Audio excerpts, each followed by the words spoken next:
Yeah, I don't believe in over glorifying things. Sometimes we catch ourselves over glorifying the fact that we are from the African continent, and in many regards, this sort of disassociates us from our own country. Uh, we are the product of borders. We are the product of borders that were imposed on us, uh, you know, during the scramble for Africa. You see, the way I see it, um, during the slave trade, um, when it was eventually abolished, first it was in Europe, and then the Emancipation Declaration came from America, and slaves were free, and some slaves were who sort of who ran away and attained freedom. A big point there. Freedom, and sought asylum with the daring people who were Caucasians. They were Caucasians who were harboring slaves. Now they became intellectuals. In fact, there are plenty of books from freed slaves, right, giving their accounts and telling their stories. History has not done Africa and let's say black people in general justice, um, because everything is sort of summarized.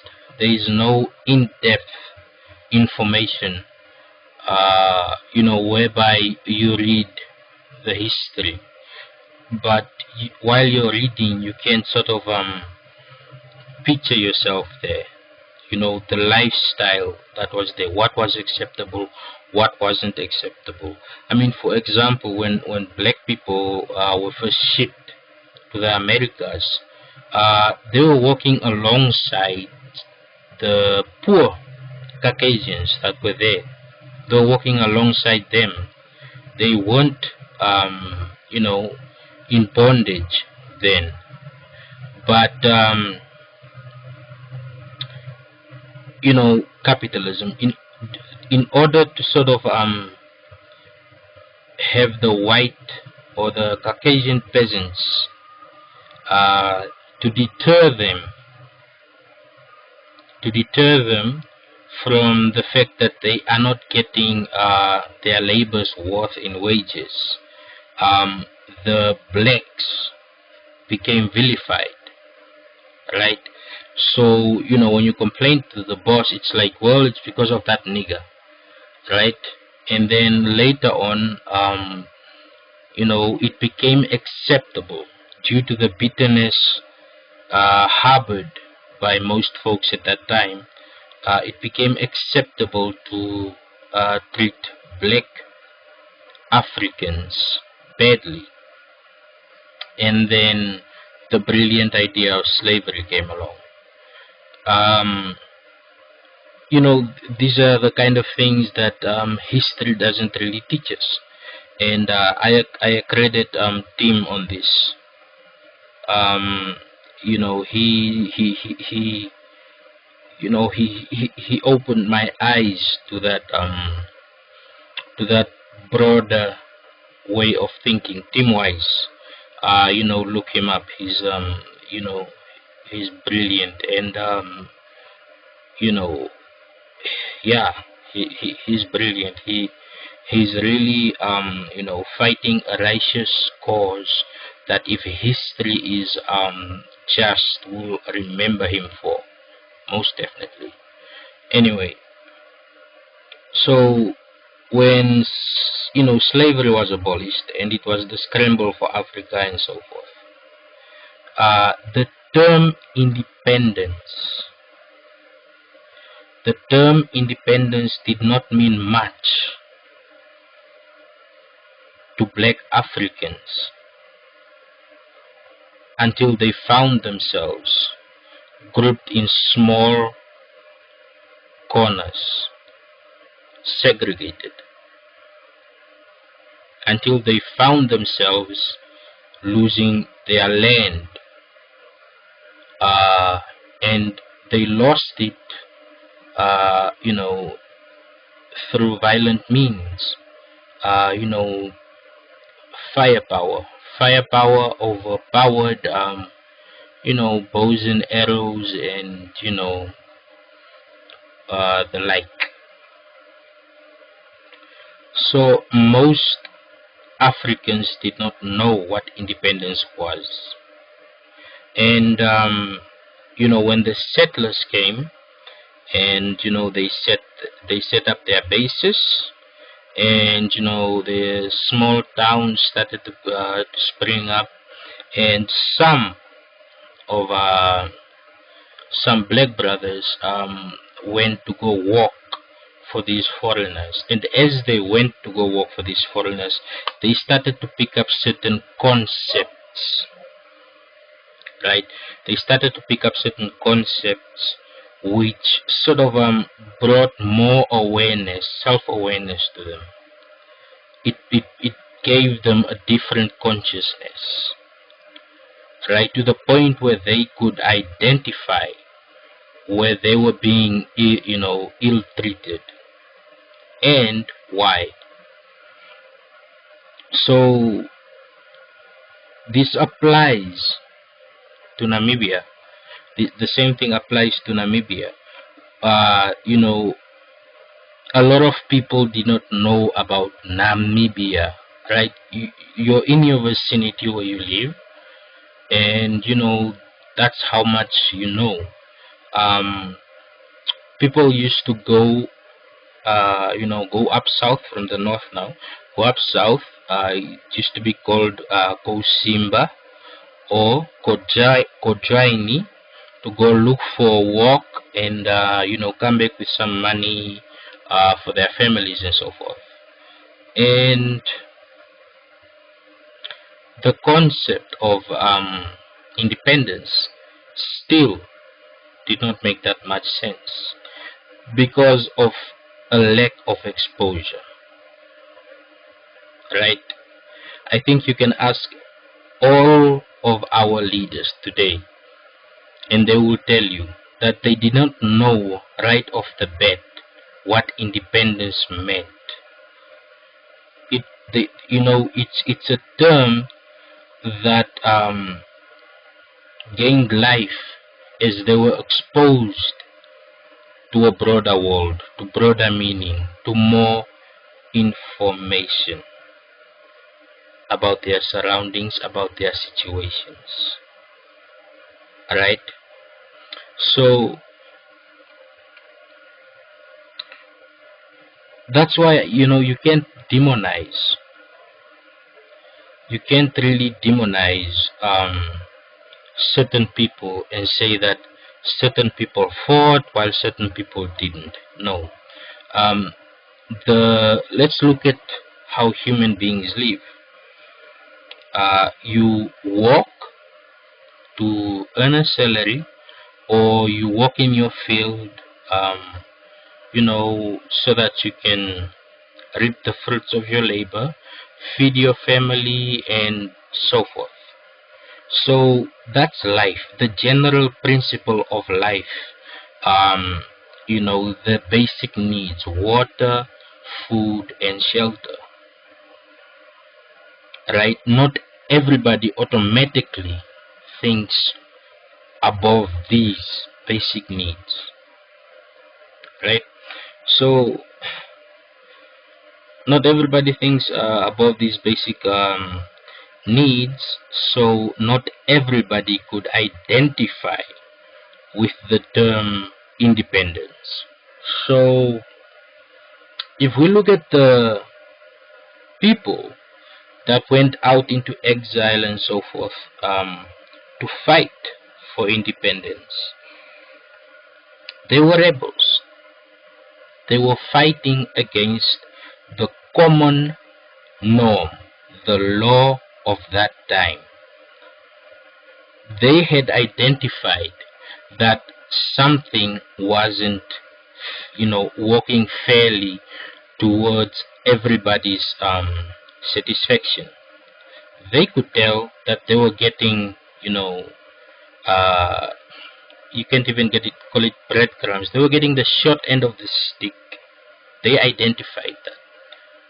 And when they were exposed to African countries that had attained independence, where they could see other black people in charge of their own country, right, who have taken charge of their own destiny.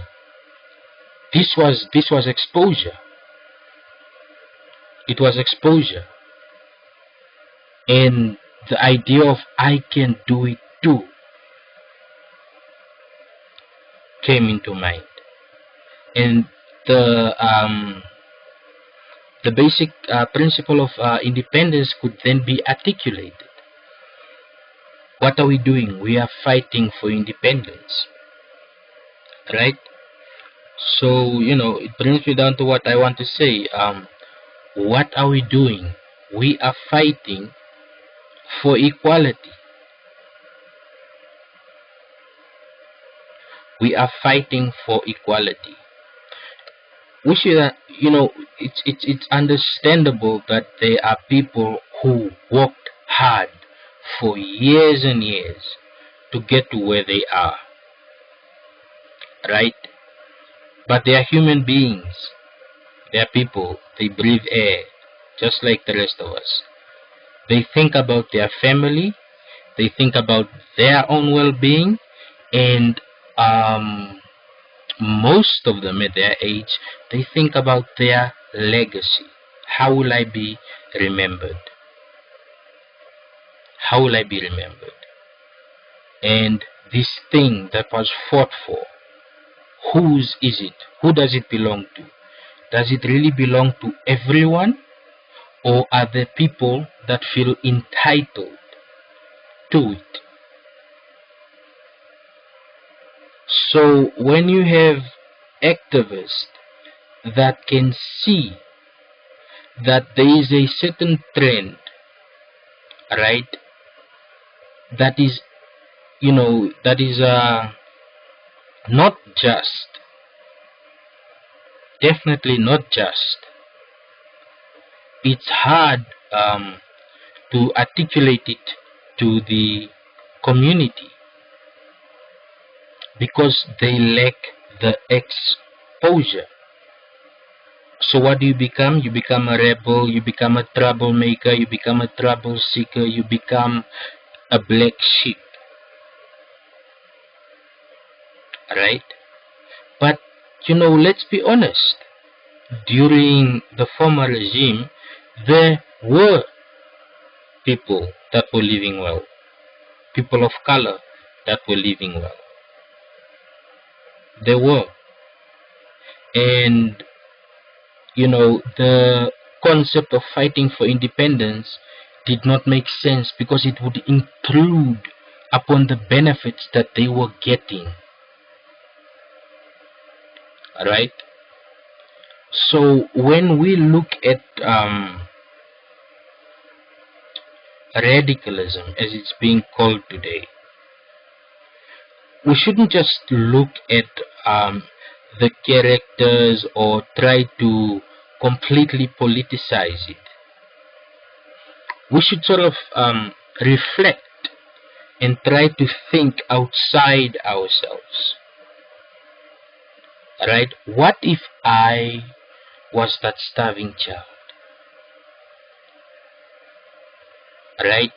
And then all of a sudden I become someone who might be able to help. And when I say help, giving someone a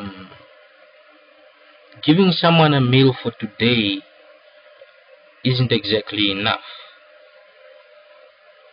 Right? Give someone knowledge, give someone skill, and they will hold it for a lifetime.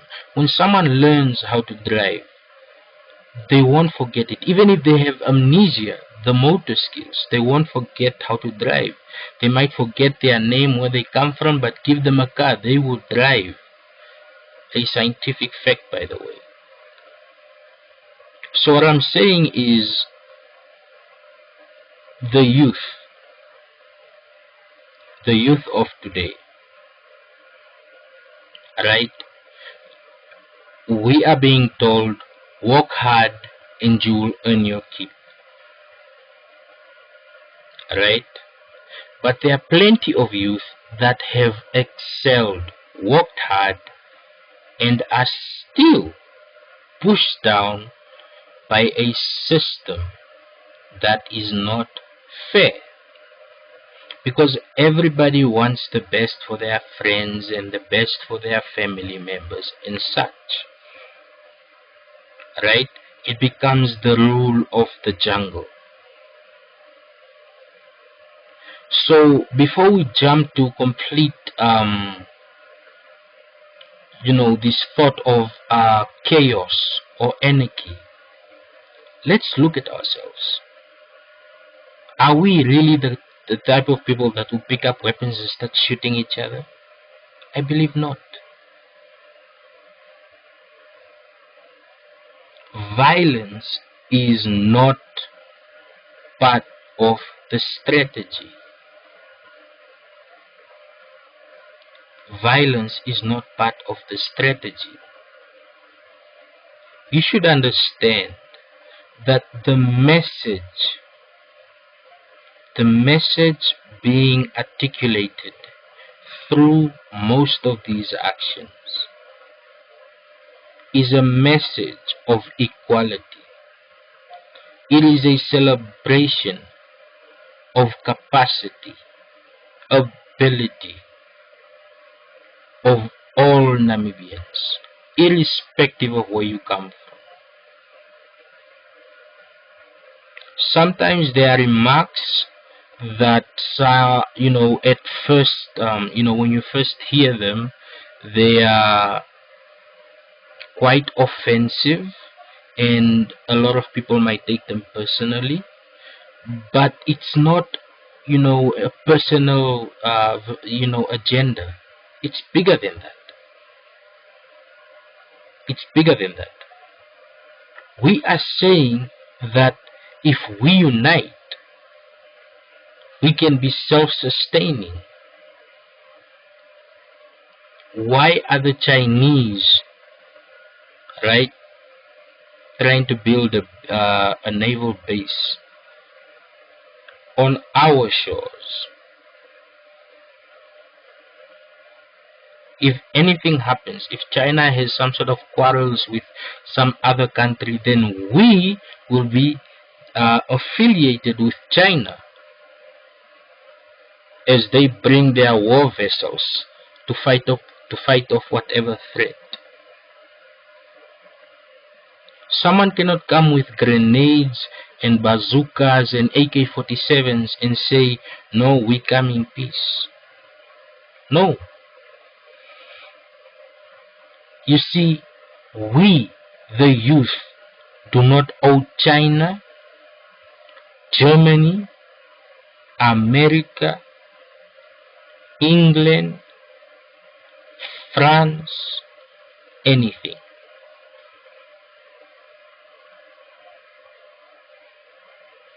We are from a different timeline, and we cannot articulate our entire journey because we've only walked so far. And so far as we have walked, it seems we have made a dent in the world's ocean.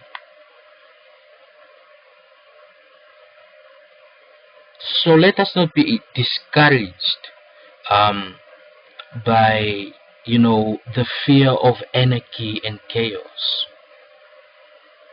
We are not barbarians, are we? We are not barbarians. We are not tribalist. We are not racist. We are Namibians.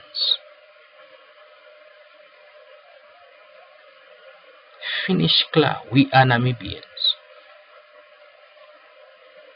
But in order for us to give that meaning, when someone says, I am from Namibia, they should say, oh, Namibia, that country. Not where is that in the world. Because that's the case.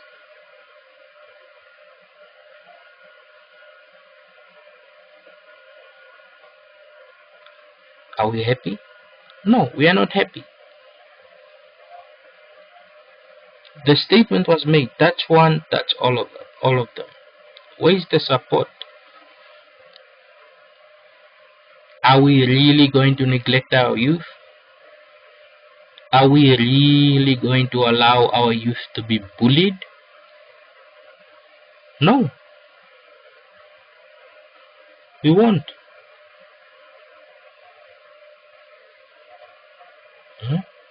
We won't. Because if they are threatening citizens, first and foremost, whoever, even the president is a citizen. If he as a citizen does something, right, as a citizen, will we reprimand him for that? Will we say, oh no, now you should be punished for, exercising your right as a Namibian? No.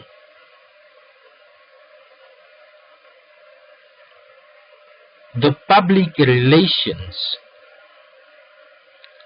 right? The public relations fear, the fear that, oh no, now this certain character is making us look bad, so let's deal with him. No. Do that, we'll come back stronger. Do that, you give us more power. We are all equal.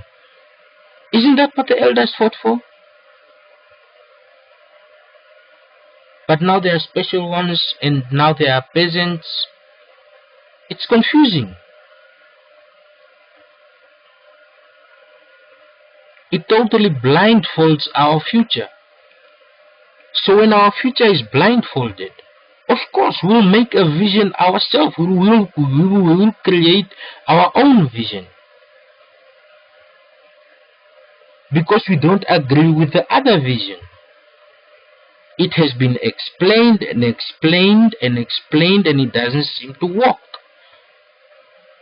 Are you going to tell me that you can go to everybody read the article about the starving family in the north, the Sen family. You're going to them and tell them, yeah, things will be better in 5 years' time. So what now? Should they eat rocks?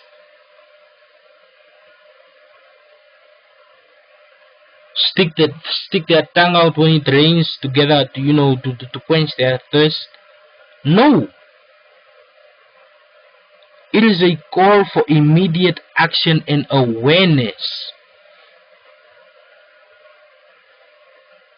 We are compassionate. That's what we are. We care about one another. And when I say Namibian youth, it's not tied with the youth leagues. No. When I say Namibian youth, I mean someone that has the energy and the youthful drive to stand up for justice. How many are we? Are you going to join in? History has already been made.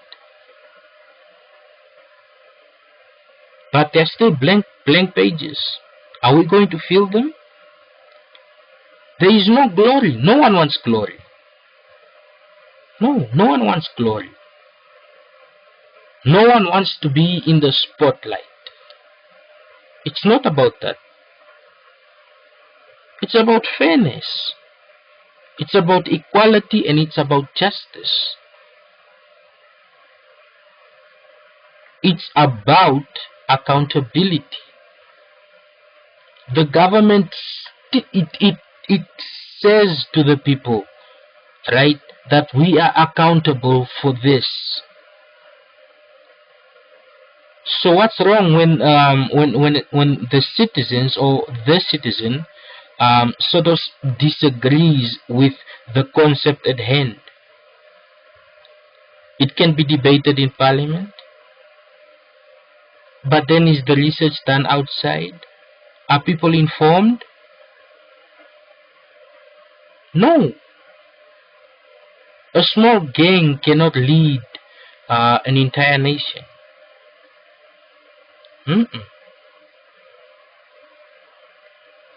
All the threats and the what and the what and the what, bring them on. We're not afraid, not anymore. The fear was lifted. Didn't you read?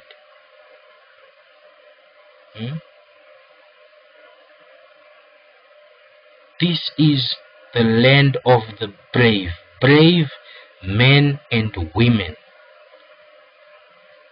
Don't be silenced. Don't be intimidated.